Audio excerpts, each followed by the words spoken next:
Welcome to the Lives Beneath History. Tonight, we step into the life of Publius, a Roman slave entrusted with managing a vast olive estate during the Republic. This is his story.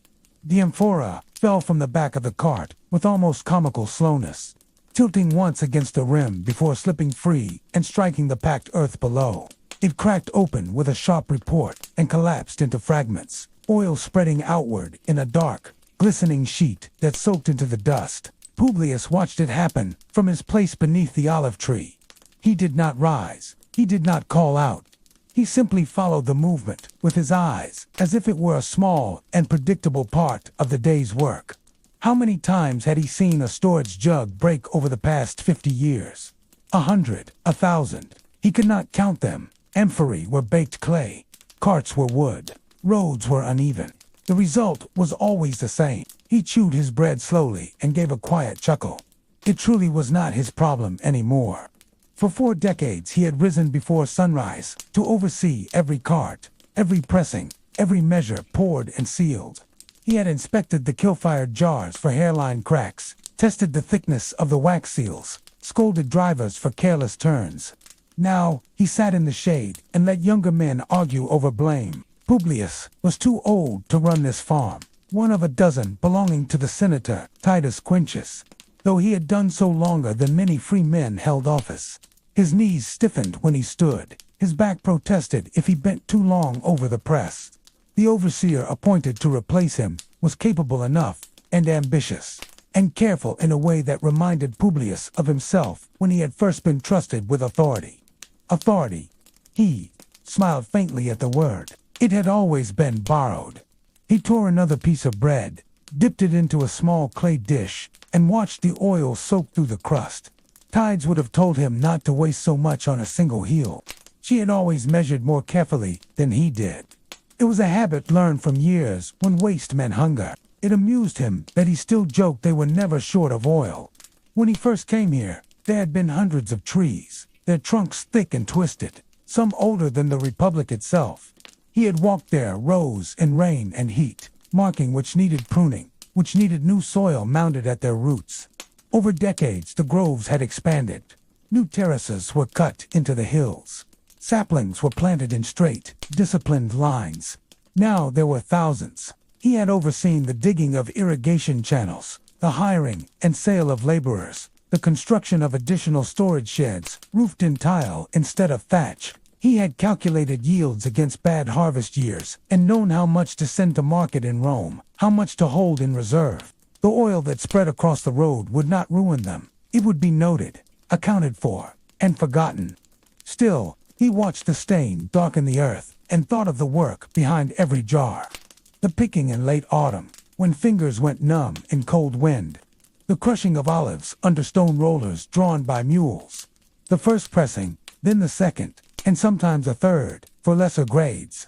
The settling vats, the careful skimming, the pouring into amphorae, stamped with the mark of Titus Quintus. He knew the rhythm of it better than he knew his own pulse. It would be good to leave the farm, he reflected, though he did not know what leaving would truly mean. Tides left often enough. She walked down the road to the small plot there 2 sons now owned, land purchased with savings and careful loans. She returned with news of the grandchildren, with gossip from neighboring farms, with small gifts of figs or lentils.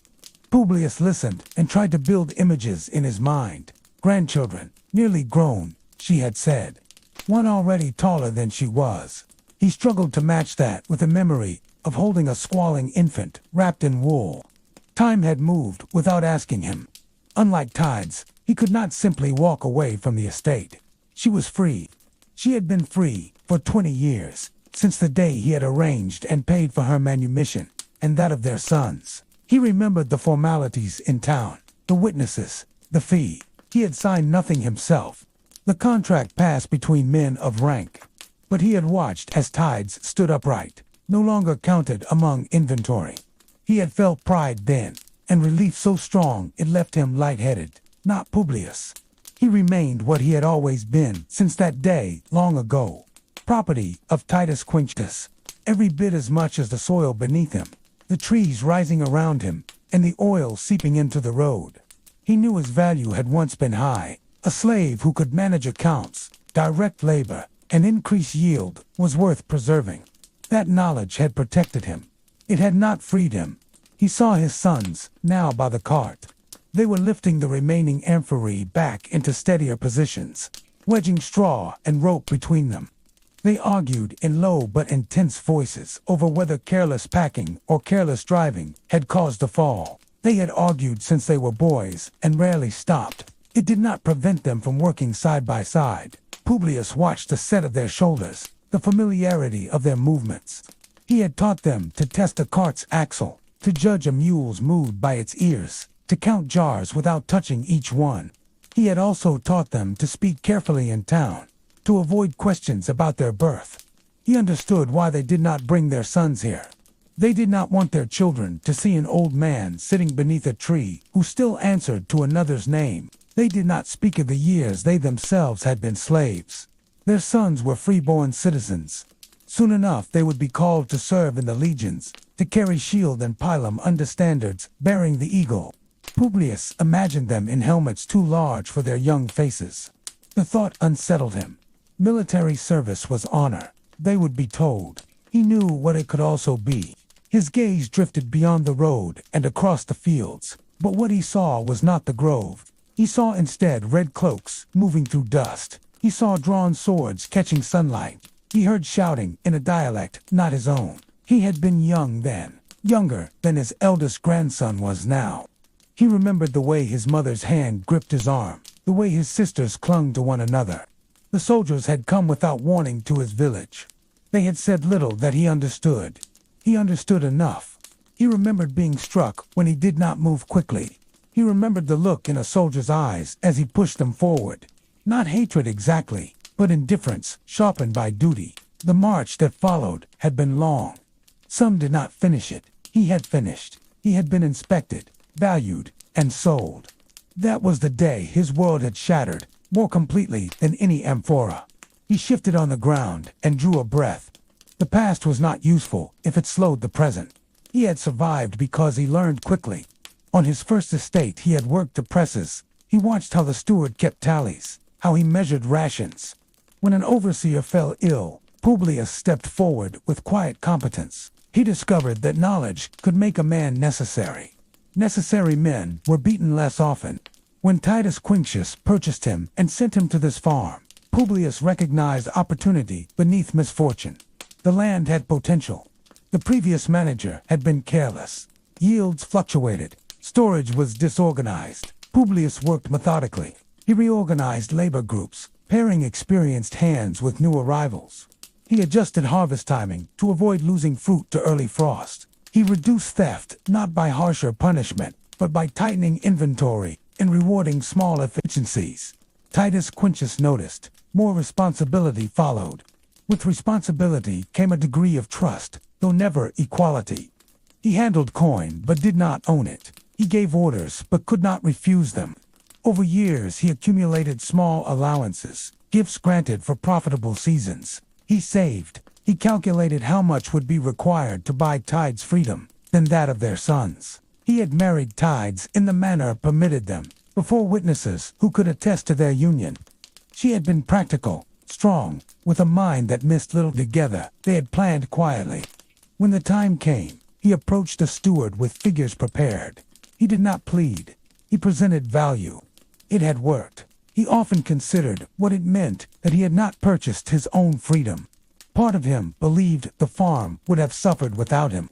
Part of him knew that was pride. Another part understood that an aging slave with deep knowledge of the estate was worth more in place than free and gone. He had chosen to secure his family first. He did not regret that choice. He did not pretend it had been noble. It had been practical. The sun shifted, warming his legs. The spilled oil drew flies.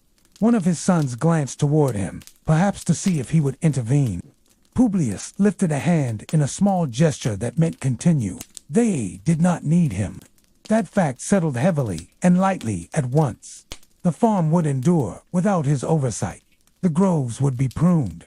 The presses would turn. Senators would dine in Rome and pour oil over bread without ever imagining the hands that produced it. His grandchildren would grow, perhaps march beneath standards, perhaps return with stories of distant provinces. He wondered if they would think of him then. He wondered if they would understand the chain of events that placed them where they stood. He did not resent their freedom.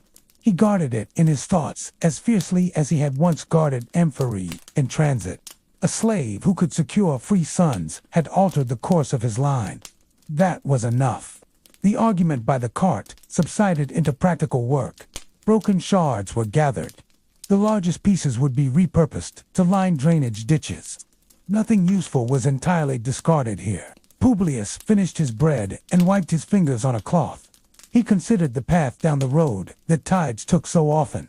Perhaps one day Titus Quintius would grant him manumission out of habit or generosity. Perhaps not. He had stopped predicting such things. His life had been shaped by decisions made above him. Yet within those limits, he had carved space to act. He had turned a captured boy into a manager whose judgment influenced harvests and coin. He had turned earnings into freedom for his family. He had endured. The oil on the road would dry, leaving a faint dark patch until the next rain. The farm would continue. Publius leaned back against a tree trunk and listened to the ordinary sounds of labor. The creak of wood, the murmur of voices, the distant call of a mule driver. These were the sounds of a life that had not been chosen but had been lived carefully. He closed his eyes briefly, not in sleep, but in acknowledgement. Whatever else, he remained in law. He knew what he had built. That knowledge belonged to him, and no senator could stamp it with a seal or list it in an account. Publius never stood in the Senate. His name was never carved into marble, but the lives that followed him were shaped by his endurance. Thank you for listening to Lives Beneath History.